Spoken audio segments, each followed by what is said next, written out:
श्री राम जय राम जय जय राम। श्री राम जय राम जय जय राम। बोलिए सियावर रामचंद्र भगवान की जय। पवन सुत हनुमान की जय। उमापति महादेव की जय। सद्गुरुदेव महाराज की जय। नमो पार्वती पते हर हर महादेव। आदरणीय विद्वजन श्रद्धारुपा देवियों, विश्वास रूपी कथा श्रोताओं, भगवत सानिध्य में भगवान का चरित्र श्रवण करने के लिए हम लोग उपस्थित हुए हैं। आइए थोड़ी देर भगवान के चरणों में ध्यान लगाते हुए भगवान के कुछ लीला चरित्रों का स्मरण करें। पिछली चर्चा में आप जो है महाराज नारद मोह की चर्चा श्रवण कर रहे थे। नारद जी की तपस्या को देख करके इंद्र भयभीत हो गया और उसने नारद जी की तपस्या भंग करने के लिए कामदेव को सेना सहित भेजा। और कामदेव महाराज जहाँ नारद जी तपस्या कर रहे थे गंगा जी के किनारे सुंदर आश्रम में वहाँ पर पहुँच गया। उसने पहले तो बसंत ऋतु का निर्माण किया और अपनी कलाओं का जितना प्रयोग हो सकता था सो किया। लेकिन महाराज मुनि की जो काम की कला है मुनि को जरा भी असर नहीं की है। असर न करने के कारण भी तुलसीदास जी बताते हैं कि महाराज जो अमृत पी रहा हो उसके सामने महाराज दूसरे शरबत क्या काम करेगा।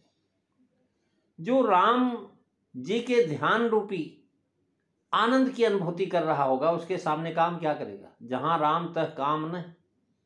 जब हृदय में भगवान है तो सीम को चाप सकै को उतासी बड़ रखवार रमापत जासू। जब राम जी ही रक्षा करने वाले हैं, रमापति रक्षा करने वाले हैं, तो महाराज कामदेव नारद का क्या बिगाड़ सकता था। नतीजा क्या हुआ कि उसने देखा कि भाई नारद जी के ऊपर तो हमने अपनी सारी कलाओं का प्रयोग कर लिया, सारा बल लगा दिया, लेकिन नारद जी के अंदर कोई असर नहीं हुआ।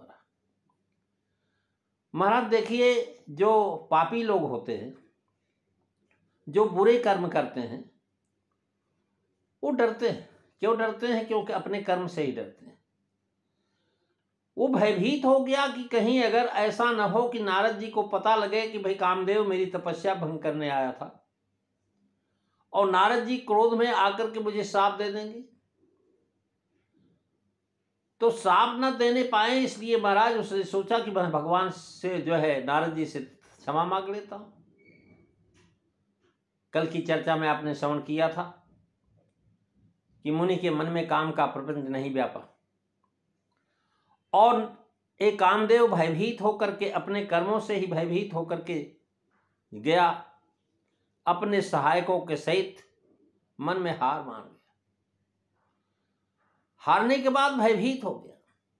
महाराज जैसे हम किसी व्यक्ति से प्रतियोगिता कर रहे हों और उस व्यक्ति को पीछे नहीं कर पाए, सोचे कि हम टांग लगा करके इसको पीछे कर देंगे, लेकिन टांग लगी नहीं, वो आगे चला गया। बाद में उसको पता लगा कि भाई इसने तो हमको रोकने की चेष्टा किया है, तो आकर के बदला लेने लगे, तो इसलिए वो घबरा गया। यानी हार का मतलब जो है पराजय, पराभव, शिकस्त। महाराज शत्रु के सम्मुख असफलता होना, ये हार। मैन का मतलब जो है मैन यानी कामदेव, जिसका मद नष्ट हो गया है, वो जो है अपने सहायकों के सहित मन में हार मान करके अत्यंत भयभीत होकर के जाकर के अत्यंत आर्त वचन कहते हुए महाराज नारद जी महाराज का चरण पकड़ लिया। तुलसीदास जी लिखते हैं कि सहित सहाय सभीत यति मानिहार मन में। गहे सिजाई मुनि चरण तब कहि सुठ आरत बन। मंगल भवन अमंगल हारी रवहु सुदशरथो अजीर बिहारी। श्री राम जय राम जय जय राम। श्री राम जय राम जय जय राम। महाराज पहले कामदेव का भयभीत होना कहा। कामदेव भयभीत क्यों हुआ? क्योंकि निज भय डरे मनोभव पापी। अपने भय से ही डरता है। महाराज कोई व्यक्ति किसी को डराता नहीं, उसको अंदर से भय उत्पन्न हो जाता है। जैसे अंधेरे में एक रस्सी को हमने देखा और सर्पाकार रस्सी दिखाई पड़ी और उस रस्सी को देखकर हमने सर्प का आभास हो गया। जब सर्प का आभास हुआ तो हम भयभीत हो गए, डर गए, चिल्ला पड़े। लेकिन इसी समय जो है कोई व्यक्ति आकर के रोशनी जला दे और उस रस्सी को पकड़ के कहे भाई ये तो रस्सी है, सांप नहीं है, तो आपका भय चला जाएगा। अब भय आया क्यों? अज्ञान के कारण।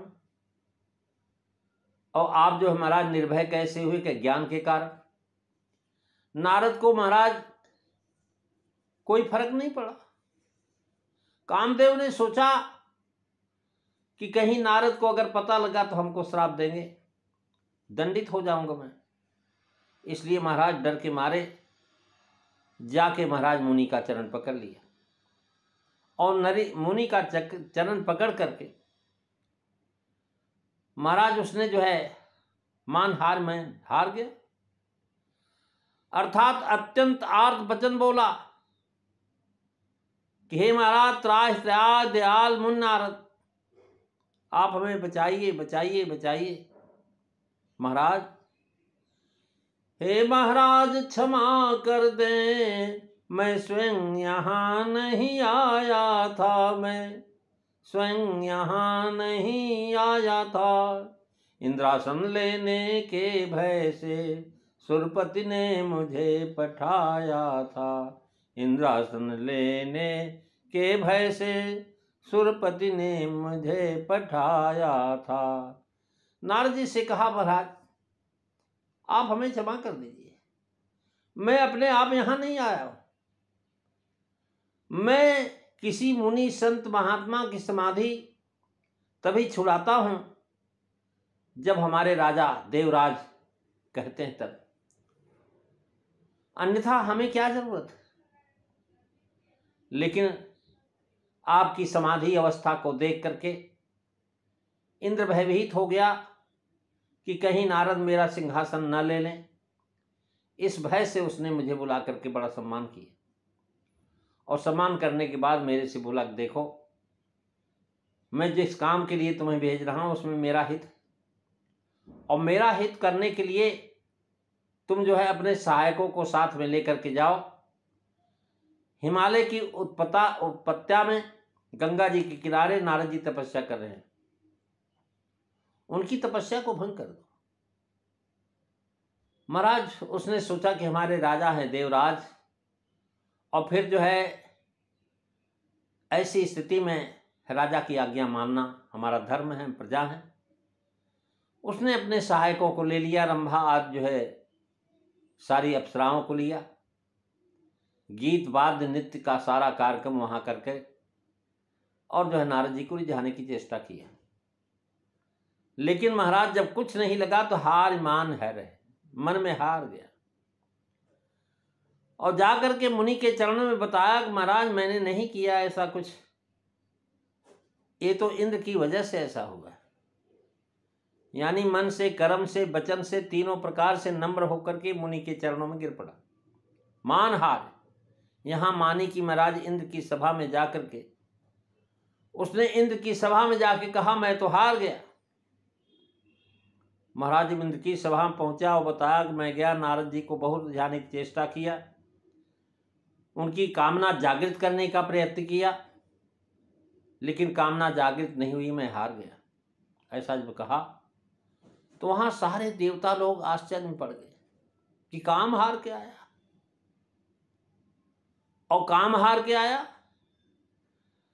और नारद जी की बड़ी प्रशंसा किया देवताओं ने कि धन्य है नारद। इतना कुछ करने के बाद भी नारद जी ने उसको शापित नहीं किया। मुन सुशीलता आपन करनी, कहते मुनि सुशीलता आपन करनी, अगर सुरपति सभा जाई तब बरनी, सुन सब के मन अचरज आवा। महाराज जितने भी वहां बैठे सबको आश्चर्य हुआ कि धन्य है नारद जी। सहायकों सहित महाराज चरण पकड़ लिया। अचरण आर्त वचन बोलना ये क्षमा प्रार्थना की मुद्रा है। सबका अपराध क्षमा करना चाहता है। यानी हमारा भी हो, हमारे साथ जो हमारे सेवक आए हैं सहायक, इन सब लोगों के ऊपर भी आप कृपा करिए। प्रेमी सज्जनों, आज हमने जो है बालकांड दोहा नंबर 126 की कथा को पूरा किया है। कल से दोहा नंबर 127 की पहली दूसरी चौपाई पर विचार करेंगे। आज बस इतना ही। बोलिए सियावर रामचंद्र भगवान की जय। श्री राम जय राम, जय जय राम। श्री राम जय राम, जय जय राम। बोलिए सियावर रामचंद्र भगवान की जय। जय सीताराम। सभी को